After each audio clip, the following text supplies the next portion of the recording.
சிலப்பதிகாரத்தை பற்றி சொல்கிற போது என்ன சொல்லலாம் அப்படின்னா, எனக்கு தெரிஞ்ச வரைக்கும் யாருக்கு கோயில் கட்டியிருக்காங்க அப்படின்னு பார்த்தீங்கன்னா, கோட்டம் என்று ஒன்று வைத்துக் கொண்டால், பத்தினி கோட்டம் என்று ஒன்று வைத்துக் கொண்டால், அதற்கு முன்பு வரைக்கும் ஒன்று இறைவனுக்கு இருக்கும், இல்லைன்னா அரசர்களுக்கு இருக்கும், இல்லைன்னா ஆண்களுக்கு இருக்கும். எனக்கு தெரிஞ்சு முதல்ல பெண்ணுக்கு கோயில் கட்டப்பட்ட ஒரே ஒரு பெரிய ஆச்சரியம் எதுன்னா சிலப்பதிகாரத்தில் தான். அதுவும் இளங்கோவடிகள் இந்த பத்தினி கோட்டத்தை உருவாக்குவதற்கு அத்தனை பாடுபட்டிருக்கார். அதுக்கு முன்னாடி கிடையாது, கோயில் இல்லை. தினைக்கும் இனக்குழு தலைவியாக பெண்தான் இருந்தாள் என்பதை ராகுல சாகித்யாயில் எழுதுறார். வாழ்க்கை முதல் கங்கை வரை படிச்சு பார்த்தீங்கன்னா, அந்த குழுவினுடைய தலைவியா இருந்தவ யார் அப்படின்னா பெண் தான். ஆனால் பெண்ணுக்கு சிலை இல்லை, பெண்ணுக்கு கோயில் இல்லை. அதுக்கு கொண்டு வரணுங்கிற விஷயத்தை எப்படி இது கண்ணகி காப்பியம் தான் பேர் வைக்கணும்னு பல பேர் குறிப்பிடுறாங்க. எப்படி மணிமேகலைன்னு பின்னாடி அவருக்கு குறிப்பிட்டாரோ அதுபோல கண்ணகி காப்பியம் தான் பேர் வைக்கணும் அப்படிங்கிறாங்க. ஆனால் அதை எங்கே எடுத்துக்கிறாங்க தெரியுங்களா? அதெல்லாம் கூட அப்புறம் இருக்கட்டும், பதிகம்னு ஒன்று உண்டு இதில் முன்பகுதியில். அந்த பதிகத்தை படித்து பார்த்தீங்கன்னா ஆச்சரியமாக இருக்கும். சிலப்பதிகாரம் குடிமக்கள் காப்பியம் முக்கியமாக. ஏன்? அதுக்கு முதல்ல ராஜாவை தான் பாடுவாங்க, அதுக்கு முதல்ல கடவுளை தான் பாடுவாங்க. முதல்ல ஒரு சாதாரண குடிமக்களை பற்றி பாடப்பட்டது. தேப்போமி அவர்கள் எழுதுவார், குடிமக்கள் காப்பியம் அப்படின்னு எழுதுவார். சாதாரண ஆளை பற்றி சொன்னால் நம்ம ஒத்துக்கிற மாட்டோம். யாராவது ஒரு முக்கியமான ஆள் இருந்தால் தான் அவரை பற்றி பேசுவோம். இங்கே சாதாரண ஆளுகளை எடுத்து சொல்லணும். இதுவரைக்கும் யாரும் சொல்லாத இன்னொரு விஷயம் என்ன அப்படின்னா, அந்தந்த கதாநாயகன் அல்லது அந்த காப்பியத்தில் யார் இருக்காங்களோ அவங்கள புகழ்ந்து பாடுவது தான் கடவுள் வாழ்த்தா இருக்கும். எப்படி கடவுள் வாழ்த்து? உலகம் யாவையும் தாமல வாக்களும் நிலைபெறுத்தலும் நீக்கலும் நீங்க அழகிலா விளையாட்டுடையார் அவர் தலைவர் அன்னவருக்கு சரணாங்களேன்னா, அது ராமாயணத்தை சொல்றப்ப ராமனுக்காக. அது உலகலாமன் ஓதற்கிரியவன்னா சிவபெருமான சொல்றது, கந்தபுராணம் முருகனை சொல்றது. இவர் எந்த கடவுளை பற்றியும் சொல்லலை. இது சமண காப்பியம் தான், ஐம்பெருங்காப்பியங்கள் ஒன்று சமண காப்பியம் தான். ஆனால் இயற்கை எடுத்துக்கிறார்கள். திங்களை போற்றுதும், ஞாயிறு போற்றுதும், மாமலை போற்றுதும். இன்னொன்று ஞாபகம் வச்சுக்கோங்க, அனுமான பிரமாணம்னு ஒன்றும் இந்த சைவ சித்தாந்தத்தில் சொல்லுவோம். காட்சி பிரமாணம்னு ரெண்டு உண்டு. ரொம்ப பயப்படாதீங்க, இப்படி பேச ஆரம்பிச்சோடனே 5 பேர் எந்திரிச்சு போகிறாங்க. ஒன்றும் கவலைப்பட வேண்டியதில்லை. காட்சி பிரமாணம்னு என்னன்னா, இந்த இருக்கு, இது போடியம், இது மைக்கு, இது காட்சி பிரமாணம்.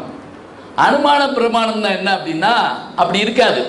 இப்போ உதாரணமாக எங்கள் ஊரில் வைகையில் தண்ணி வருதுன்னு வச்சுக்கோங்க. வைகையில் ஆற்றுல தண்ணி வந்தால் மேற்க மழை பெஞ்சிருக்கு போல இருக்கே அப்படின்னு நம்ம சொல்லுவோம்.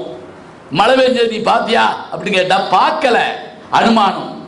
இங்கு வருகின்ற நீரை வைத்துக்கொண்டு அங்கு மழை பெய்திருக்க வேண்டும் என்று நாம் அனுமானிக்கிறோம் இல்லையா, அது அனுமான பிரமாணம். சமணர்களுக்கு அனுமான பிரமாணம் கிடையாது, ஞாபகம் வச்சுக்கோங்க. கடவுளே கிடையாது சமணர்களை பொறுத்த மட்டும், அனுமான பிரமாணம் இல்லை. அது பூரா காட்சி பிரமாணம். இப்போ இந்த 3 காட்சியில் வருது பாருங்க. எதாவது? திங்கள், திங்கள் தான் நிலவு, திங்கள், சூரியன், மழை, எல்லாத்தையுமே உணர்றோம். வெயிலில் அலையிறோம், நிலா வெளிச்சத்தில் மகிழ்கிறோம், மழையில் நினைறோம். முழுக்க நினைஞ்ச பிறகு என்னத்துக்கு முக்காடு அப்படிங்கிறோம்லே சில பேரை. மழையில் நினைறோம். இது 3ஐயும் தெரிஞ்சுக்கிட்டு எது இயல்பாக இருக்கிறதோ அதை எடுத்துக்கிட்டு அதோடு காப்பியத்தை ஆரம்பிக்கணும். இன்னும் எளிமையாக சொல்கிற அந்த முன்கதை சுருக்க ட்ரைலர் போடுவாங்கல்ல, அந்த ட்ரைலர் போடுறதெல்லாம் இதில் இருக்குங்க. ரொம்ப அழகாக சிலப்பதிகாரம் முழுவதையும் படிக்க வேண்டாம். மலைவளம் காண வருகிறான் சேரன், சேரன் செங்கோட்டோன்னு தம்பி இளங்கோ வர்றாரு. அப்படி வந்த உடனே அங்கே வாழ்கிற அந்த மக்கள்கிட்ட இங்கே என்ன அதிசயம்னு கேட்குறாங்க. ஒன்றும் இல்லை, ஒரு அம்மா ஒருத்தி வந்தா, தலைவிரி கோலமாக இருந்தா, ஒற்றை மார்பம் கூடியவளாக இருந்தா, இந்த மலை உச்சியில் ஒரு மேட்டில் நின்றுட்டே இருந்தா. 3 நாளாக நின்னா.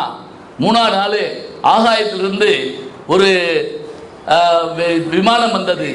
அதில் சுந்தர புருஷன் ஒருத்தன் இறங்கி அவளை கூட்டிகிட்டு போனான். இதை நாங்கள் பார்த்தோம்.